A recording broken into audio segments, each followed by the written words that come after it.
Folks, welcome back to the EMBC Network. I'm your host, Hurricane H, and today we're talking about perfectionism, an endless chase for just right that often costs us peace of mind. My guest, Dr. Tara Cousineau, is a clinical psychologist, meditation teacher, a perfectionist, coach, and with over 20 years experience helping high achievers turn pressure into purpose. She's also on staff at Harvard University and author of the new book that we're going to cover today, The Perfectionist Dilemma. Now that's big. She has another book, and we're going to talk about that as well. So without any further ado, Doctor, welcome to the show. Thanks, Hurricane. Happy to be here. My pleasure. And you know what? This is a big topic. I mean, and I think we live in a world that it almost enhances this idea that perfectionism is something we have to have, right? But it is. I think it's not just a word; it's a whole, behavior, right? There's a lot that goes into it. Your expertise is definitely in the realm of psychology, and so the behavior, how we operate. So before we get any deeper, just the story, like what got you into this, and why perfectionism, as your specialty. Well, I have to admit, I'm a perfectionist, or maybe I'm a recovering perfectionist. Was raised by a perfectionist, actually both sides of the family, couldn't really get away from it. And I just happen to work in an area where there's lots of higher education. There's lots of people who are entrepreneurs or C-level people that come to therapy when they're really stressed out. And many of them over the years, they're these wonderful high achievers, but they actually never take a break, and they're sort of compulsive about what they do. And many identify it as perfectionism. Some people don't. They're like, I'm not a perfectionist. But then they, and then you hear their stories and you're like, no, I think you're a perfectionist. So it's just been sort of in the soup that I've been marinating in my career, more or less, with lots of high achievers. And I just found a passion for it, really. Well, so let's go right into it. Perfectionism. I mean, that's like it, as far as I know, just maybe a basic English, is that someone who seeks perfection. Is there such a thing as perfection? Because I personally don't think there is, because I think we're human. Mm-hmm. We have a lot of issues, I would say, or flaws, or whatever you want to call them. And so is, let's define it from a clinical, perspective, from your world. What is that? I mean, how do we define that? I have my own definition for it. What might not be like a research-based definition, but essentially, perfectionism is this paradox created by a need for belonging or a fear of rejection, paired with these unrealistic expectations for achievement and approval. Ooh. That sap your life force, basically your energy. So I add in that part, is that it really saps you of your life force and energy over time. Now, the researchers wouldn't add that in their definition, but I put it in because I do the face-to-face work. And, in its simplest level, perfectionism is like protection. People adopt it, they absorb it, they use it as a way to protect themselves, to defend themselves, and it becomes a way of being. It becomes a habit. There's nothing necessarily wrong with trying to figure out how to survive in your childhood, your adolescence, or your workplace, but it becomes a way of protecting yourself from failure or rejection, reputation damage, any of those things that people are naturally afraid of.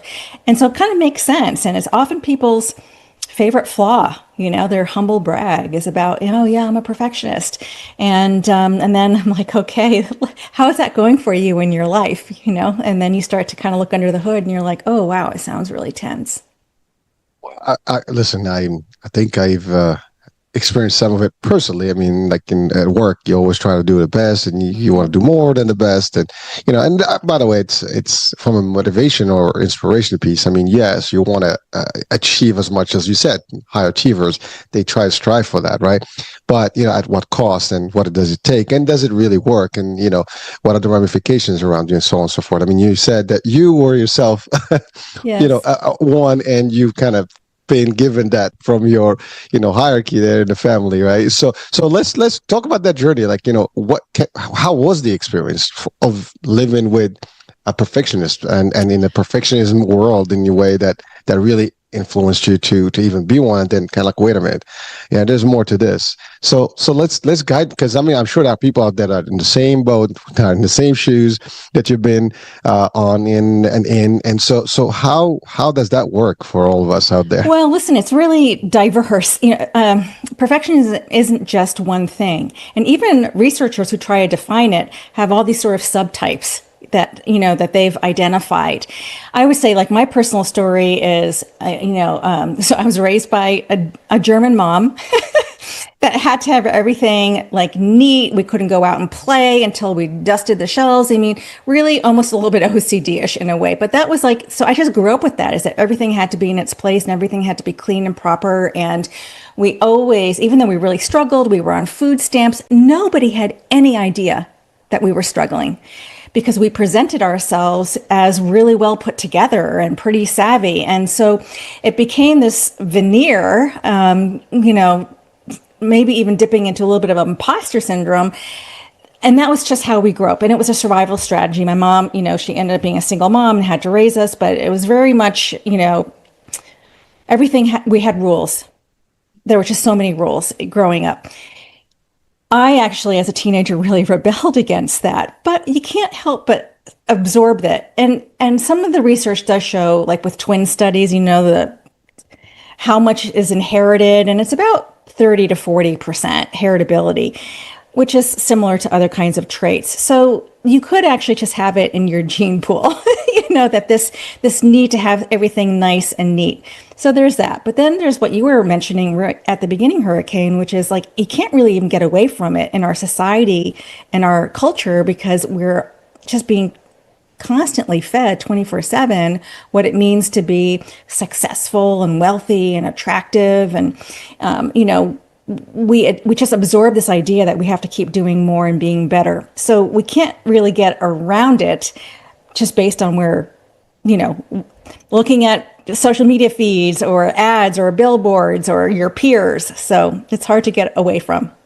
So that's just it's going to sound like a funny question. I mean, is it a clinical diagnosis? I mean, being perfectionist, I mean, is that an actual thing? A diagnosis, like it's almost like an illness in a way, or is it just a characteristic of behavior that we just have that might lead to some psychology, piece of it?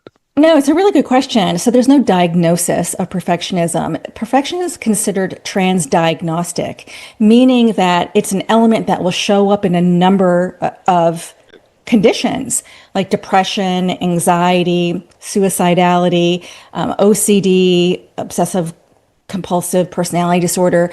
You'll see these characteristics and traits across the various mental health disorders. So it does actually touch on more than just it's not the obvious. There's a deeper meaning to it, and it's actually affecting a lot more people than we can think of, right? I mean, it's not what we know literally as to just Well, so the surveys show. So there's been some really great research. Again, can't help it but go back to the research, and I wrote a book on it, so I had to know what I was doing.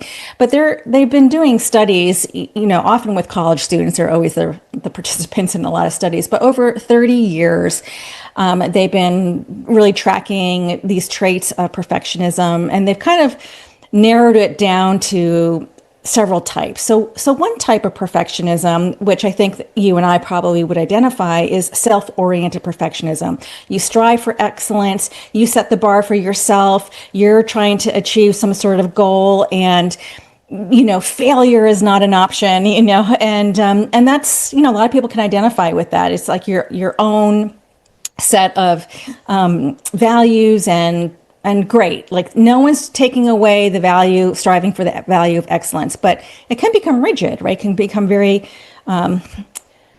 singularly focused in a way.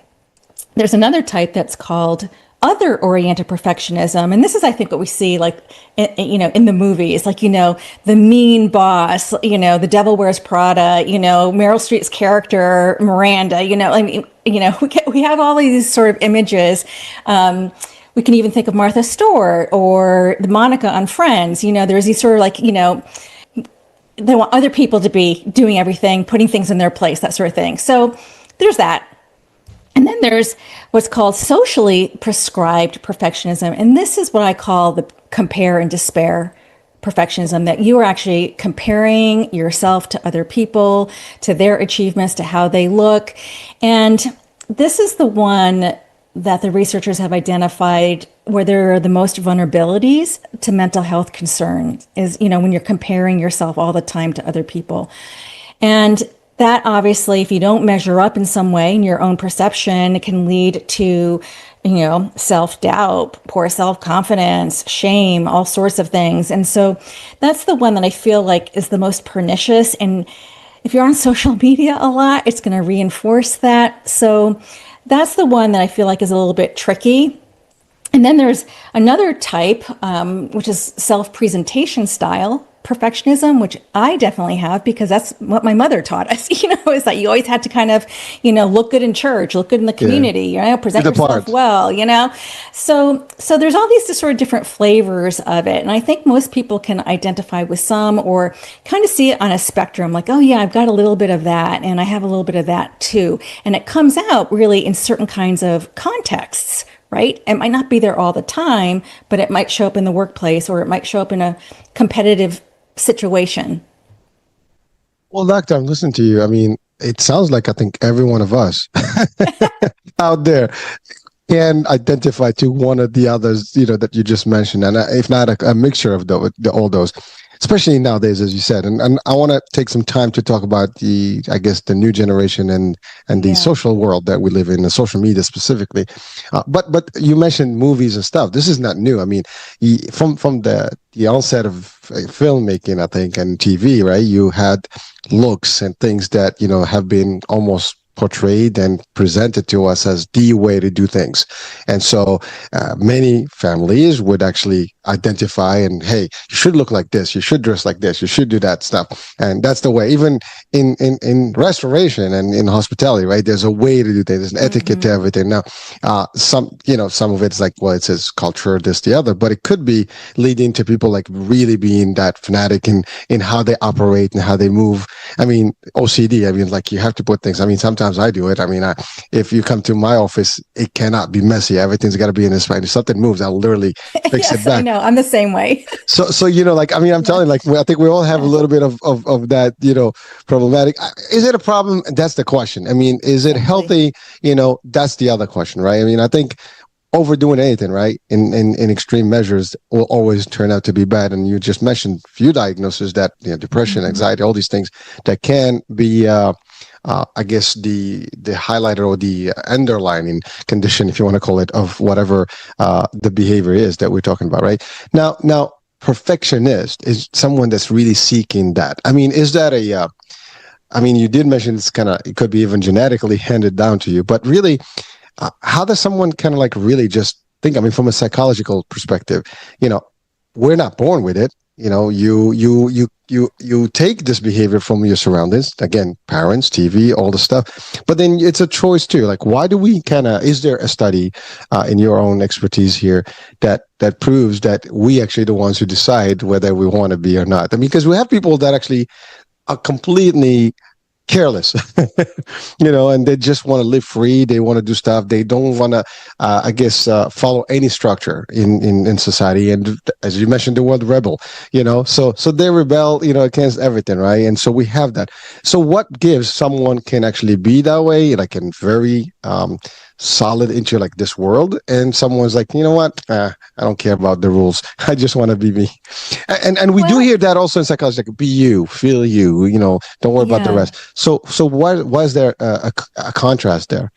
Well, so I don't think it's so simple. I don't think people choose to be perfectionists. I actually really have come around to seeing it as a part of you, like might want to think of it as a pattern or an inner algorithm, a coping strategy, a schema that you adopted or learned, not necessarily consciously, but as a way to cope.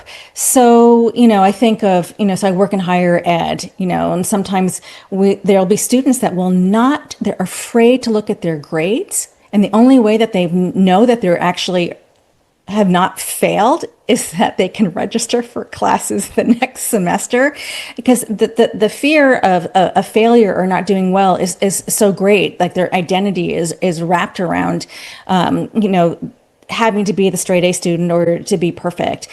When perfectionism is a problem, like that's the perspective. Like there's no necessarily upside from perfectionism. It's really an extreme. Like that's the dogma. That's the ISM, right? In perfectionism, it's an extreme, and it and I think Hurricane, with the tricky thing is that it gets people places, right? That striving, it gets you what you want, but maybe with a lot of suffering. And so when perfectionists that I tend to work with, or they'll come to like my workshop, I run workshops called Overcoming Perfectionism and Befriending the Inner Critic. And there's like, well, this is what got me here. If I didn't have this striving or this compulsion, then I wouldn't be here today. And I always say, yeah, I'm sure that there's a part of you that really got you here. But let me ask you, how do you feel? Like, just slow down, tune in. How do you feel on the inside? And sometimes people are like, I don't know how I feel. And I'm like, exactly, because they've literally cut themselves off from sort of their heart space, from, feeling bodily sensations. It's just, they've been just so much in their head, hyper focused. And so I usually say the litmus test is actually tune in and say, how are you feeling? And if you're feeling scared or tense or, nervous or, afraid or shamed, whatever, like that's not good. That's telling me that you're overcompensating in some way, and that the perfectionism is trying to protect you from an underlying fear. And then you kind of like, oh, well, what are you afraid of? And that's also hard sometimes for people who are always trying to present themselves as in control and on top of things. Often they don't have a lot of access to what's going on under the hood. Doctor, so it's a huge thing. Being in business personally, and for myself, and working in the corporate, and being in a leadership position, that's just on the world, of business, right? But from a personal perspective, as you said, we do have those expectations from your parents. You want to do this, you want to have the, like you mentioned, grades, right? That's a big deal. But I do have one thing that I really personally I use as a tactic for me. Failure is really necessary. And someone will probably argue with me right now, like, hey, what are you saying? I'm all for success. That's the whole thing. But I literally give the analogy that it's a one coin. You cannot have success without any failure. And you cannot even understand what success is if you didn't fail, because, it'll be like, understanding there's a light if you've never seen darkness, right? So it's 100%. Listen, people who struggle with perfectionism actually need to practice failure. They need to have these experiences in life, and then they need to understand what the consequences are of failing.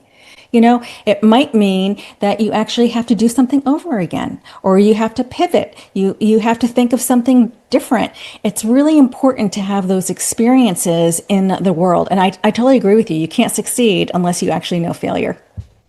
Thank you. And you said something very, like that question you said, like, how do you feel? How are you feeling? Again, folks watching right now, listening, and anytime, when this show airs and beyond, ask that, literally pause a minute, because you made me think about it. Like, how you feel? That's deep. You'll have to take some moment to just review everything, because, you start putting things in perspective. Like, I might be really needing help here, because again, we all kind of have that. And maybe some more than others. Some people will have like I want everything done. I want by that, like, even I think our training now in the world, from school to workspace, right? It's all that, like, you got to show up at this time. You cannot be late. You cannot do this. You cannot do this. It's always like you got to be on point at everything, and you checklist this, check that. So I think that all defines us as humans, being a little bit of a perfectionist, because we are almost trained to be that way. It's like we are totally habituated to it.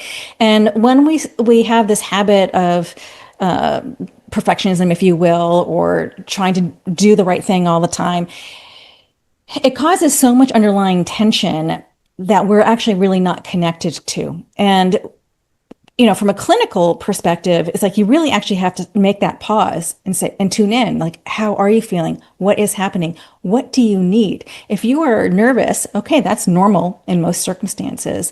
But often people are terrified, actually, of not meeting their numbers, let's say, or their milestones, or getting reprimanded in front of peers or colleagues. And some companies are really shaming and how they try to supposedly motivate people or try to, stir that competitive. I mean, I have a lot of people who actually are at those top consulting firms. They're working 14, 16 hours a day. And it is when they can find the time to have a therapy appointment, that is, because it's so difficult. But what happens is, even if they enjoy the job or they're making good money and, they're finally able to kind of, buy things and whatever, great. But what's happening underneath is that their cortisol levels are so high, and we adapt to those high levels of cortisol that makes us more vulnerable to further stress, to illness, to burnout.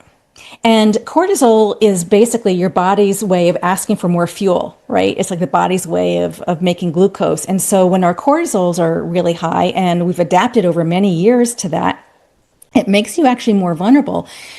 So that's why you need to actually pay attention to the body. And that sometimes can be a hard place to start with people who identify with perfectionism, because they're not really connected. Well, doctor, I have over 30 years in sales, corporate sales, and targets, goals, this, and being again in leadership roles and having to be in charge of your P&L and all the stuff. And I've had my share of I guess reprimanding, terminations, all the stuff. It comes with the territory. It is very taxing on the mind, on the body, and you got to do it correctly. I mean, of course, sometimes you have no choice. It's company policy, this, the other, and you're right. There's ways to do this. And even in my early days as just a regular agent being in the industry, I've been in position where you get into this meeting and you're sweating because someone's gonna walk in and start going crazy on everybody in there because we haven't done this or did, and so it does cause this, and so it kind of you start trying to almost defend yourself by making it work. And so in a way it's a good thing. I mean, you can be successful and you can do stuff and you can set up some, but not on the depends and the detriment of your own health and your well-being. And to your point, sometimes you don't realize that until it's too late. And now you're having cardio problems, you're having stress, you have, high blood pressure, and all these things can happen. People eat a lot, they are stressed out. And it took me time to actually become aware of these things myself, and Yes. I kind of have that, and we've had a lot of shows actually about work balance, about burnouts and things like that. I think that all comes from this element or this dilemma that you refer to in your book, because it is a dilemma. Like, how do I live the life and do all the stuff without having to extremely do it and then become on the difficult side of it, right? So go ahead. Yeah, when people say, going back to that question, well, how do I know if perfectionism is helping or harming me? And I say, well, tune in, how are you feeling? And when somebody can say, I'm feeling really excited, I know that this is going to be hard work, but I have this goal and I'm loving what I'm learning, even if I don't know what I'm doing just yet. That is a completely different experience than the person that's saying, I'm tense, I have to get this done. If I don't get this right, there's something wrong with me. Maybe there's a fatal flaw that I'm not aware of in myself. And you can start to see that it's very taxing, on the mental health side.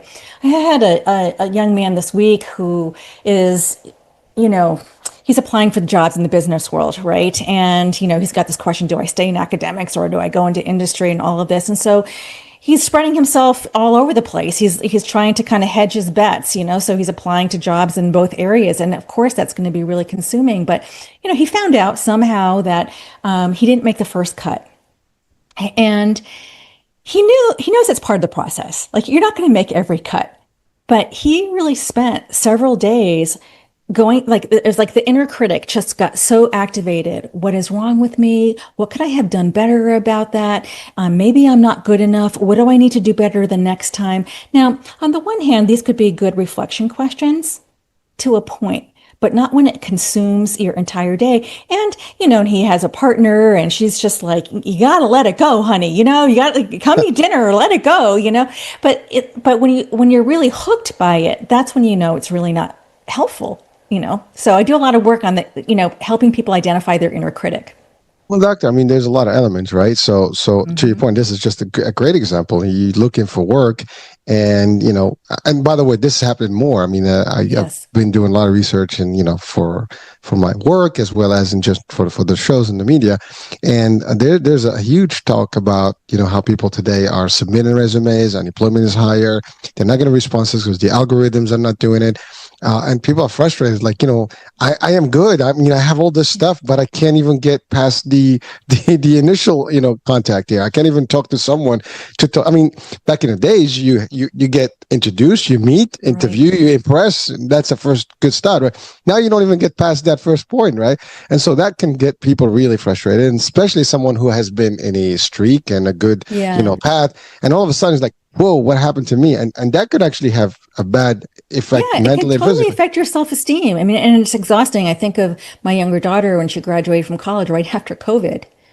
No jobs, I mean, for young people, I mean, like a whole generation, here is like, internships got canceled, job offers got canceled, and it was like a numbers game. And she's like, how many jobs can you apply on LinkedIn? And you have no idea where things go to, and so that's at the beginning of your career. Of course, it's very frustrating also for people who are mid or advanced, it's really exhausting. I think the key here, though, Hurricane, is that you actually have to protect your self-esteem and your sense of worthiness. And so you need to kind of diversify where you're placing your attention.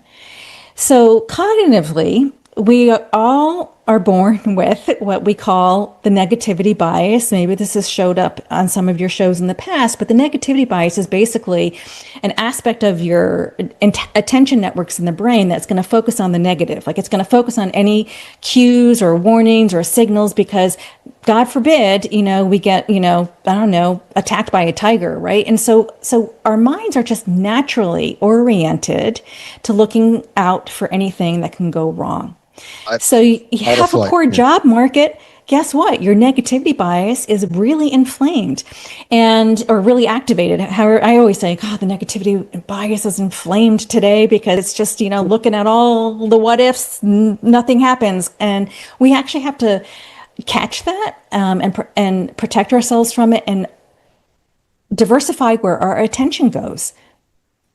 So that means all of these self-care things, making sure that you're working out, getting a good night's sleep, having dinner with friends, don't drop that hobby. I mean, you're still going to be applying for the jobs the next day, but please don't give up your yoga class because you think, gosh, if I just spend one more hour on LinkedIn, that could make it or break it. I'm like, no, it won't. Please go to the yoga class and restore your nervous system and your attention networks, right? We really actually need to be able to switch sets. That's the only way to kind of get through it. Well, I mean, it's funny you said that. I mean, that could be the place where you're going to meet someone and then out of discussion to get a job, right? So, but you're right. But we don't see it that way. Like to your point, I mean, we are conditioned to always seeing like what's going to go wrong because that's just the way we are set, right? But I'm more of a positive thinker. Like I try to find the positive in everything. Cup half full versus half empty kind of concept. So I work with the mindset. But it took me a long time to get to that point. Like where I you can say a lot of things. It don't faze me. It will take a little bit more to phase me because I know what my worth is, and so you build your character to that point. But again, nevertheless, there's a lot of pressure. I mean, I've done a show about public speaking, a couple of them, right? That's a big area where people want to be the best of the best of the best, and most of the people are fearful of standing in front of public because of this perfection thing, because they're afraid to just flub the whole thing. They're not really confident enough to really like, I got this, and no matter what people think, I'm going to be able to deliver no problem. So they get into the comfort zone. But a lot of it's a lot of work, and so I mean, actually, we're going to have a second part to that show. It's going to be interesting because there's more deep dive than we're going to do that. But this actually ties in the same concept because you're striving so hard to impress people. Maybe sometimes we think we're trying to impress ourselves, like so we can avoid the critics. I think that's sometimes how I see it personally. You want to do everything so no one, like Right. you're fully You want to be your fortress. prepared, right? And Yes. you want to preempt anything, so you want to cover all of your bases, and it's an understandable way of thinking. At the same time, if you're so armored or guarded, it's going to be very hard to come across as authentic. Like people would rather see you flub up than be perfect. And I think that's what people forget. Brene Brown talks about this, we sort of like, this hustling for worthiness, and it really is, it is like an addiction, actually. We just get so habituated to it. And so this is where I feel like actually the inner critic is helpful. So I work with a lot of people who are having to do presentations or defend their dissertations, let's say, for 6 years on something, and they're scared shitless, basically, to have this presentation, and it's supposed to be a celebration. I remind them, like, you've been working on this for 6 years. Everybody knows what to expect. They've already been looking at all your papers. You're going to be fine. Can you enjoy it? Can you celebrate it? And what do you have to offer other people? So sometimes I think we need to kind of turn our attention actually to that part of you, right, that has habituated to perfectionism as a way to protect you, and have a relationship with it. It's like externalizing the perfectionism, giving that part of you a name, because sometimes people's critical narratives are maybe more like a bully, like there's an inner bully, or let's say maybe an inner judge, like a Judge Judy, there could be like the perpetual researcher in there has got to, leave no stone unturned. What part of you is that? Let's identify it. Let's give it a name, and then start to practice recognizing, like, oh, I know why you're here, because this is really important to me, but you know what? We're going to do this a different way. Like, we don't have to pull out the whip like that. We can do this a different way. But again, we're conditioned to a way because people judge, and that's the part that is difficult. I think that we live in a world that's very judgmental. People always going to like try to, and we see it more than ever today because of social media. You make one mistake, you could be the best of anything now, right? You could be a star, and one little thing that you do, and that's going to take a whole world of energy and critic that's going to drive it down the tubes, right? And so we're constantly like worrying about that. And I think that's a big problem, right? So one of the things that I was going to ask is that, it sounds like we can have healthy ambition. There's nothing wrong with that, but we just have to prevent ourselves from falling into like maybe more of a toxic, perfectionism, because, ambition sometimes can mix in with the idea of perfection. Yeah, well, so what you're talking about is this sort of healthy ambition, or the striving for excellence that's associated with what I would say would be the more positive emotions like aspiration and excitement, and to be able to stay in that lane, if you will, because what will happen, this is even some very interesting research that there's basically like a point of diminishing returns when it comes from striving for excellence, is that you can be striving, but then what happens with perfectionists is that they start to overcorrect. They start to go over things, when they don't really need to anymore, and they almost can't help it. And what that causes, most likely, is exhaustion and mistakes. So you really kind of want to be pretty self-aware of, being in that, more of really understanding your worth and your value, you're excited, and you've got something that you believe in so much that you want to share with other people. And that if you didn't share this with other people, you would be withholding from them. Like, it's actually even not about you. It's about your audience or your customer or the people that you're with, that you are in service, to whatever, humanity in some way, and people forget that because they turn it back on themselves. Like, I just got to get this just right. I just got to land this deal. If I don't land this deal, then I'm ruined. And, and I think that could be a recipe for personal disaster. Well, again, doctor, thank you. There's more to it. We are constantly reminded of bills, and Mm-hmm. everybody that lives has to live somehow, right? And so you Yeah. have these pressures, and so sometimes that also adds to the fuel. I mean, you're gonna go home, like you mentioned something about deal. You don't land a deal, you don't make a commission, whatever. The money is scarce. You got problems, financial problems. So it's like, how do we kind of balance? And that's the whole thing, is finding that balance where you do the best you can when you can, how you do it. Make sure you check all the good marks to get there, but without going overboard.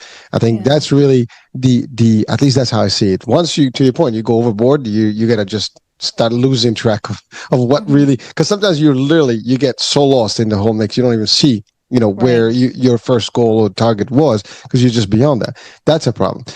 But doctor, so what are some of the key patterns or common characteristics of people who actually face this dilemma of perfectionism? What are some of the traits that are very, like, across the board that you've experienced through your work? Well, I do think that, again, like going to those various types that are sort of confirmed in the research, is having to have things just right. Failure is not an option, that your self-esteem is really resting on this outcome, rather than the process. I think I've just had a number of people at high levels who end up in like human resources because employees have complained about them and they had no self-awareness, or like, this company should be, happy to have me. I'm making things better. And meanwhile, people around you are miserable. So that's that other oriented perfectionism. So sometimes it actually comes out in that way in interpersonal relationships. So people who are on the sort of the extreme side of perfectionism often have problems in relationship because their expectations are so high. It's not even realistic, really. So you see that there is that sort of, sometimes I have to chuckle because people will look me up, right? Perfectionists will look me up. They'll be like, okay, I've got to make sure I'm getting the right person here. And they'll know things about me. I'm like, how did you find that out? Oh, I found it on the internet. I'm like, oh, you did your research. And they're just trying to present themselves. Their intention is good. I've done my work.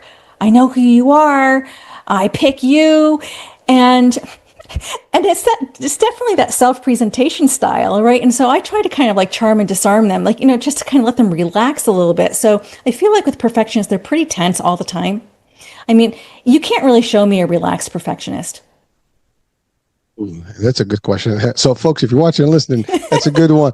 What is your take on this? I mean, just think about it for a minute. If you you would know, literally just listen to what Doc said, and you would find out, like, whether you're on one side or the other. Well, so doctor, your book highlights these things, and kind Mhm. of. So let's talk about the book. What's the drive? What's the how does someone benefit from the book, and what are some of the key takeaways from the book? Yeah, thanks for that question. So I wrote The Perfectionist Dilemma, and the subtitle is Learn the Art of Self-Compassion and Become a Happy Achiever. And it was really based on years of doing these workshops that were called, or are called, Overcoming Perfectionism Through Self-Compassion. And I do one called Befriending the Inner Critic, or We Rewire the Inner Critic. And so over the years, I've just sort of cultivated my own method, if you will. And I call it the evolve method, because really what we're trying to do is evolve. We're trying to evolve perfectionism into something that's a little bit kinder, and healthier and more balanced. I want people to live a life of, ease and joy. We need to bring joy back into the picture. So the evolve method, actually, again, kind of pulling in some of the stuff in my field, which is, evolve is like embody the present moment. Like, I'm going to go back to like really helping people cultivate mindfulness and be embodied and actually connected to their bodies. Then V is, validate your experience. So many perfectionists actually didn't have the kind of positive affirmation that they needed earlier in life. They just kind of had to figure it out on their own, and then they became sort of hyper absorbed of just, success and achievement, when really they needed somebody to say, wow, you're putting in so much effort, good job, or, give them a hug, or, I love you. And they didn't get that, right? So a lot of the work is actually helping, them or me reflect back, or the team, or the group reflect, to validate their worthiness. that was kind of like missing somewhere along the way. We're not talking about the grandiose narcissist out there, but we're talking about people who, really want to matter and to know that they matter. So validation is an important step. And then always, open your heart, right? So again, I start to kind of sneak in self-compassion because it's usually a non-starter. People will say, I don't even know what self-compassion is. And it's really actually befriending yourself and identifying these patterns and these parts, knowing where they come from, how they affect your life. Are they beneficial? Are they not beneficial? And then love your inner critic. So this is always a fun one with high achievers, is to have them practice speaking to themselves in a kinder way. And, Hurricane, once you ask people like what's going on in their minds and they actually start to share what they say to themselves, they would never say out loud. It's pretty harsh. Crazy, isn't it? Yeah, it is. And then it's like really committing. So I got, V and evolve is, so committing to yourself. So this is where like you have to stay motivated. You need allies, but you also actually need to really be clear on what your values are and what your goals are. And perfectionists have this habit of doing and undoing, stop, start, right? It's just, it's not good enough. I'm going to stop. And then I start again. It's to really kind of commit to doing these practices around, really self-care that they haven't been doing for the most part. And then the last E in evolve is energy. So I sneak in energy medicine because it's also kind of, people think, oh, this is a little bit too left field for me. It's a little bit too woo. But honestly, it's coming back to your own energy, your energy patterns, and your nervous system, and helping people really come back to this understanding that you really need to be embodied.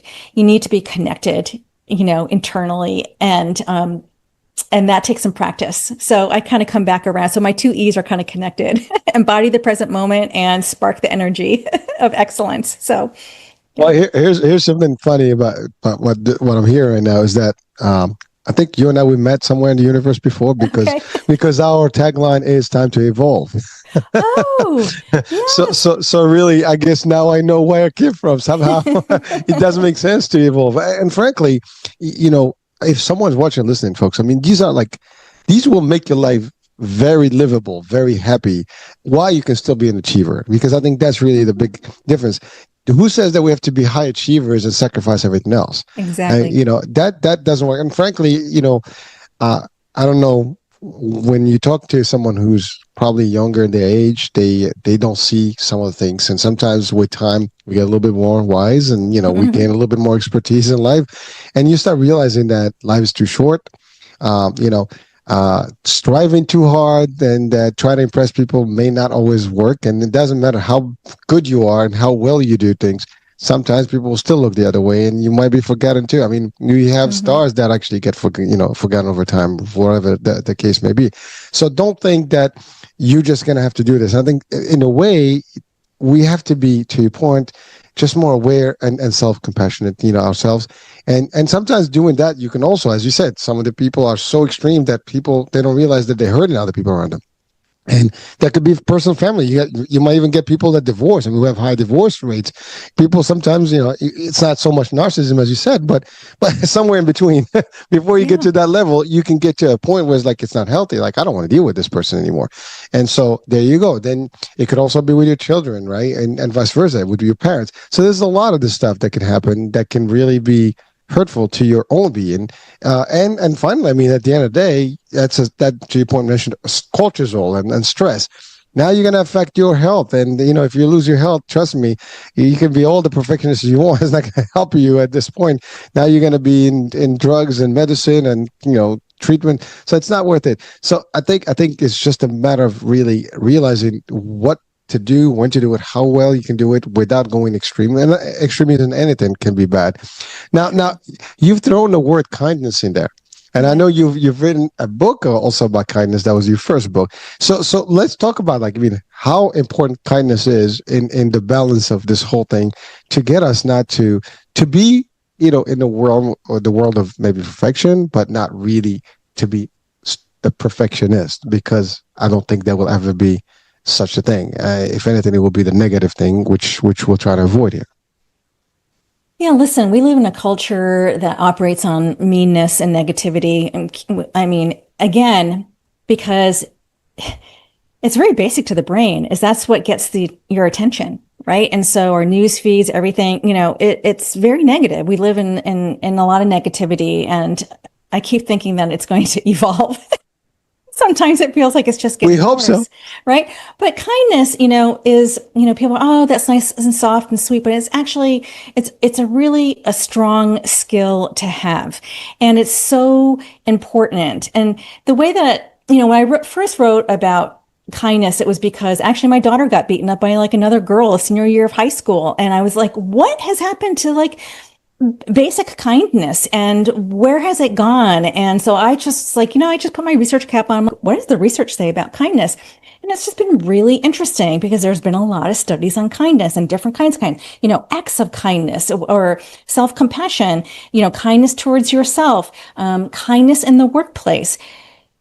Let me just tell your audience that it's a good thing to do, that it makes everything better. And whatever, like when I wrote that book, I was like, what is the most interesting thing to me about some of the research on kindness? And I think it was really, some research that shows that basically how social networks work, and that basically whatever you put into your network, whether that's offline or online, like tangible or in the world, has 3 degrees of influence.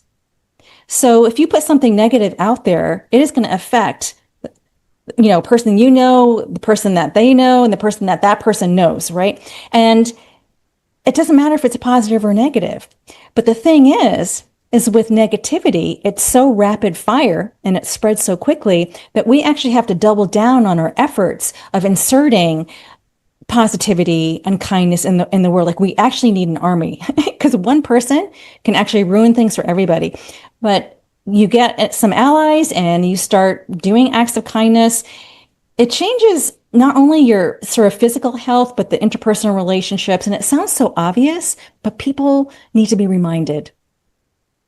Well, listen, we that's a mission as well. We do want people to be kind, and frankly, I think it's an energy, and the more you spread of it, the more you're going to get back, and it just feels good. I think when you're mad, it doesn't. You can see it's not working. It's just bad. No one that I think we all have experienced being mad at a point of our lives, and that's like when you're having pain. It's not good. It's not really Yeah, good it's for you. important to recognize that though, Hurricane. So I mean, I say that kindness is love in action.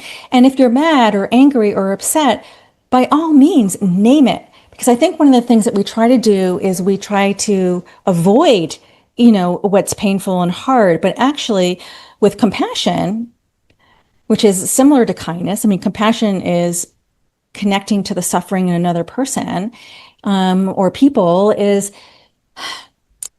you we want to spread that goodwill. Right? It really actually has an impact and it makes a difference. So I don't know what else to say about it. It's like we just got to do it. No, well, I think it's a beautiful it's a beautiful message. I mean, it may be, somehow, maybe more of a movie-like style, message. But at the end of the day, I think it's okay. We want people to at least be aware that, hey, be kind. It doesn't take a lot. I mean, be thankful, be good with empathy. Have empathy of other people. Like think about this. Would you like those things that are negative being given to you? No, nobody wants that, right? If you start thinking that, like, how would I feel if someone treated me this way or beating me or whatever, right? It's not going to be good. So let me not, experience, like, I don't want to experience it. Let me not give someone that experience. And I think it's easier to be kind than being otherwise.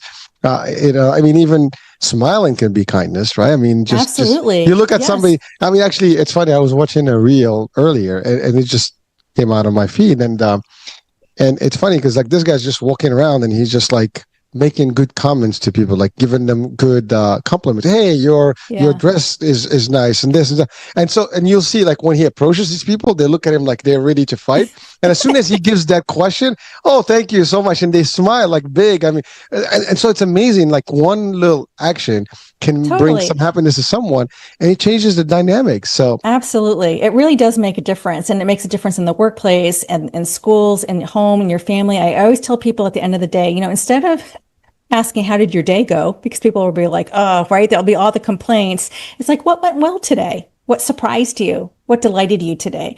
It totally shifts the energy of a conversation, because I agree with you, kindness is energy, love is energy, and we just need to practice it more. We have to offset that negativity bias that's baked in with cultivating that positivity bias. Like you said, that you're an optimist, you've kind of learned to be that over the years, but it really is a daily practice. Oh yeah, it takes a lot too, Yeah. especially with everything that's around you. But the Yeah. more you have to be conscious about it and aware. I think awareness is a key, and you mentioned that earlier. But so doctor, question now, in your work and in the research and that you're aware of, is there a difference in generations? Because I think the previous generations, or maybe Gen Z versus Gen X versus maybe the baby boomers, are going to be completely different in how this perfectionism world is. Because I think there is maybe a little less of that today. Maybe that's just the impression I have There's a from little less of what today? of perfectionism in the generations. So, for example, my kids are not Mm, as I can just say they're not as meticulous about doing things the way, for example, I did. Or even though I was like, you got to do this, you got to do that. So I was maybe more sharp and I have those rules. They don't. They're rebel. uh-huh. They don't follow that. Is there such a thing in the studies on the Well, research that actually, I makes? think what the research is showing is that perfectionism is on the rise and Oh, it's actually, it trending says up. that. And actually, and the study that looked at Interesting. 30 years of data on perfectionism is that actually Thomas Curran, who wrote The Perfectionist Trap, he was the one who crunched the numbers. And when he talks, he says that in around 2012, there was just this like uptick in perfectionism, especially socially prescribed perfectionism. And that's about 4 years after smartphones entered the Yeah. marketplace. So that would be about how long it would take for behavior to really start to sort of infiltrate right into the population. So there's no causation here, but it's an interesting relationship that that sort of the real uptick in rates of perfectionism started about 4 years after smartphones were, given into the hands of teenagers, Oh well, basically. yeah, but in your world, I mean, that is a fact. Because with Dr. Heim, which we have a regular show about, mental health, that has Mhm. been a proven thing. To your point, it actually matches to your, Yeah. to your information piece. That is actually the point when it was introduced in the world. These smartphones have caused, a real social problem, Yeah. dilemma, and it's affecting the new generations more. And this leads me to what we kind of briefly talked about earlier, is that today in social media you see a lot more of like how you have to look. You see a lot more about success, luxury.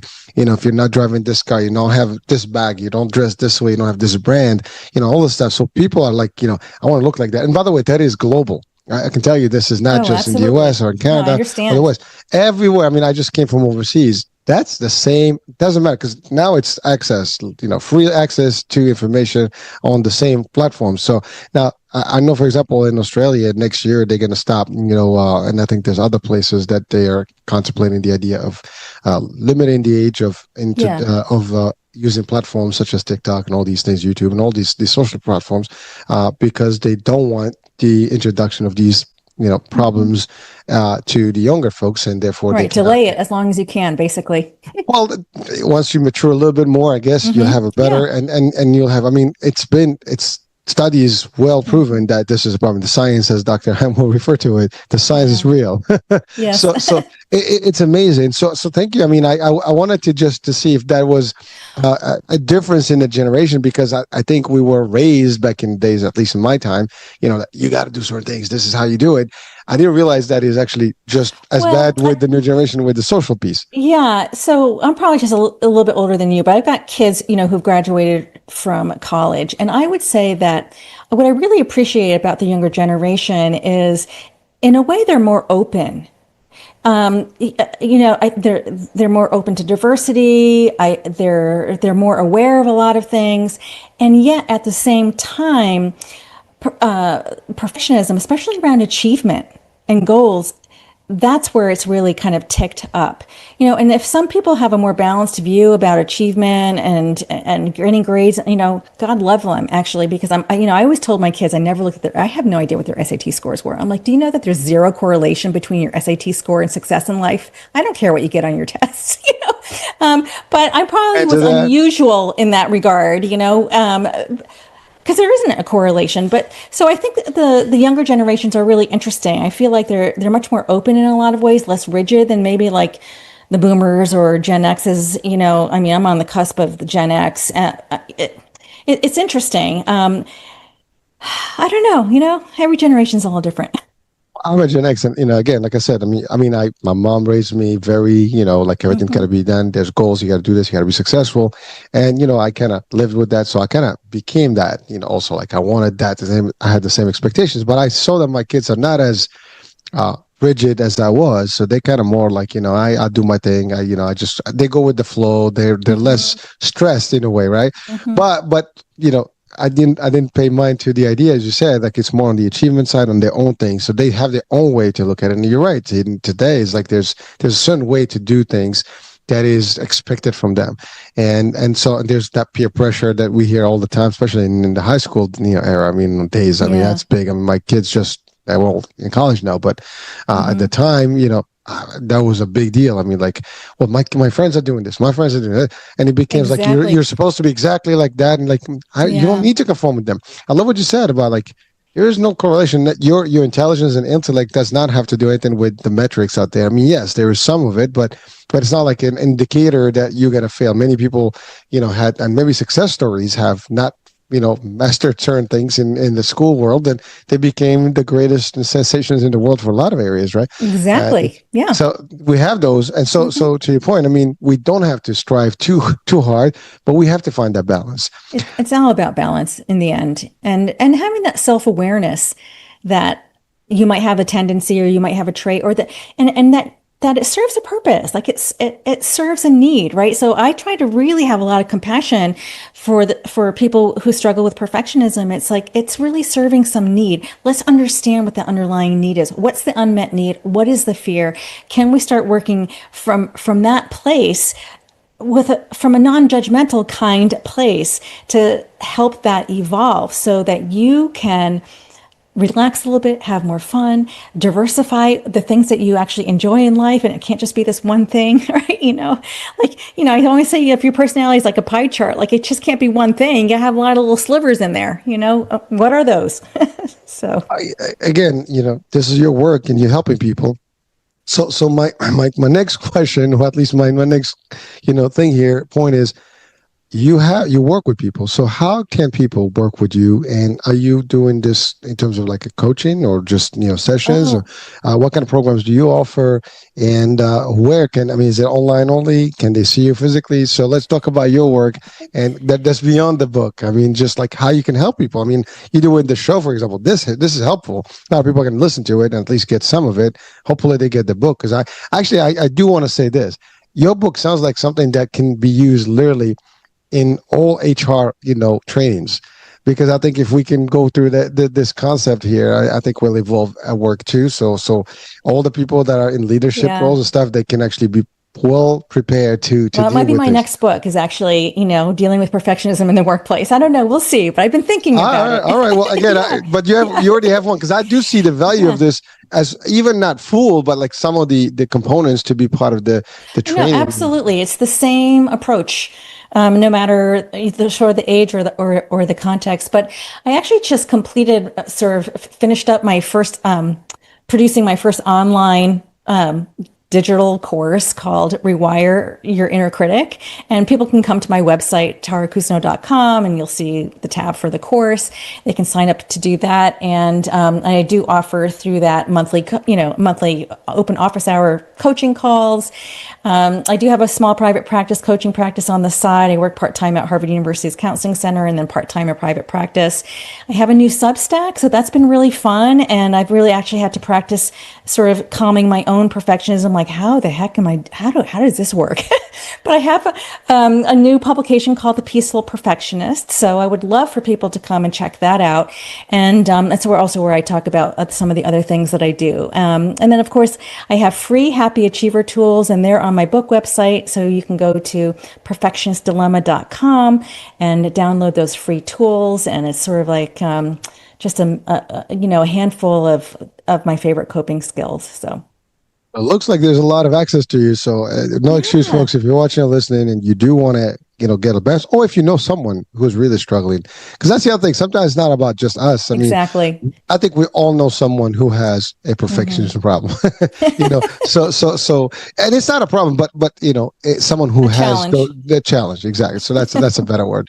But really it's around us and we can see it. I mean, sometimes you go to places and you can see someone, you can go to an office and see someone that's like, oh, this guy is tense or this lady is a little tense, and you can see some of the traits and the characteristics that we covered today. So I mean, you might not say, hey, listen, I would love to recommend this book for you. But you never know. You can have a decent way to have discussions. I mean, but again, you know what to do, folks. You know how to operate in your own realm and worlds. But the idea is the more we can spread this message and assist with people, to see them strive better, but without the extremism, and hopefully get that balance and self-awareness and self-care and self-compassion, right? So doctor, we're about the hour here. So what would you leave our audiences with in terms of few words of wisdom that they can take to the bank right now with? Oh my gosh, I just want to say to every single person is that you matter, your existence matters, that you've come to this world with these gifts that you need to share with others. Like, do not deprive us of your beauty, and your gifts, that you matter. And that's really my message. I mean, people matter and they need to know that they matter. So, just share all your wisdom and goodness with other people. Listen, that's powerful. And I think, yes, let's take it to the bank, folks. And if you meet someone, tell them that they matter, because I think everybody does. And we should all spread that message. And yet, let's all evolve together. Well, Doctor, thank you so much for being with us, for sharing your insights, your book, and all the access to you. And then we'll have that, of course, on the description of the show so people can connect directly with you. That being said, I'm Hurricane H, folks. I hope you enjoyed this particular episode. The show is for you. Let's really take as much as you can and do connect with Doctor. That's about it for us. I'm your host, Hurricane H. We'll be talking soon in your daily show on the topic. Bye for now.